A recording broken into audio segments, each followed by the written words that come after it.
নতুন বছরে নতুনভাবে নতুন করে সবার শুরু করার একটা চিন্তাভাবনা রয়েছে। আমারও কিন্তু তেমনভাবেই বছরটা শুরু করার চিন্তাভাবনা নিয়েছিলাম।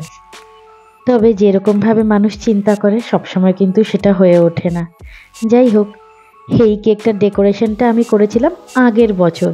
প্রায় ১ বছর পর তোমাদের সাথে সেই ভিডিওটা শেয়ার করছি। না, মজা করছিলাম। নিজের পারিবারিক কাজের চাপের জন্য ভিডিওটা আপলোড করতে একটু সময় লেগে গেছে। তো আজকে যে কেকের ডেকোরেশনটা আমি তোমাদের সাথে শেয়ার করব, খুবই সিম্পল, বাট আমার কাছে একটু অন্যরকম বা একটু ইউনিক মনে হয়েছে। ডেকোরেশনে কিন্তু তেমন তামঝাম ছিল না, কিন্তু তারপরেও যেন আমি আঁকতে গিয়ে থতমত খেয়ে গেছি। তোমরা ভিডিওটা দেখতেই থাকো। আমার কিন্তু জান বেহাল হয়ে গেছিল। সামান্য একটা ছোট পুচকে কেক আমাকে নাজেহাল করে দিয়েছিল।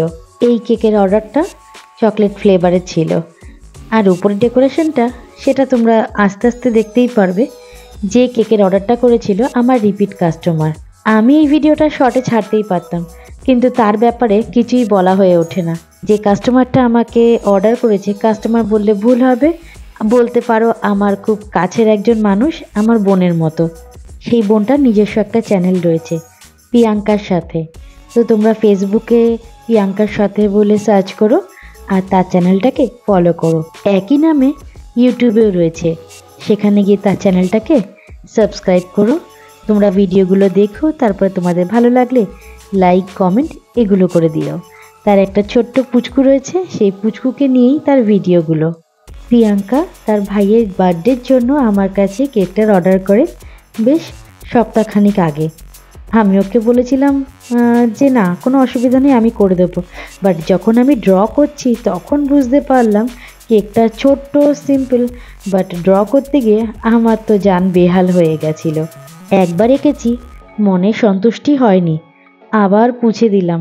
আমি ভাবলাম রবার্ট যদি থাকতো তাহলে খুব ভালো হতো।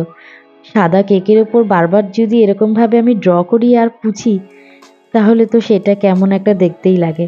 অতি কষ্টে যাই হোক টুথপিক দিয়ে ভালো করে আগে একটা ছোটোখাটো ড্র করে নিয়েছি, তার উপরে আমি চকলেট দিয়ে লাস্ট ফিনিশিংটা করার চেষ্টা করেছি। আমি জানি আমি যতটা করেছি আমার মনের মতো হয়নি, কিন্তু আঁকাটা দেখে প্রিয়াঙ্কার সাথে যখনই শেয়ার করলাম ওর ভালো লেগেছে। কিন্তু আমি কেক বানিয়ে সন্তুষ্টি না হলে আমার একটু খুঁতখুত লাগে। যাই হোক, ভিডিওটা তোমাদের ভালো লাগলে প্লিজ লাইক শেয়ার সাবস্ক্রাইব। আমাকে কমেন্ট করে জানিও আরও কি বেটার করলে এই কেকটা আরও বেশি ভালো হতো। নতুন বছর সবাই খুব ভালো কাটাও। আজ তাহলে চলি, দেখা হবে আবারও। সবাই ভালো থেকো। হর হর মহাদেব।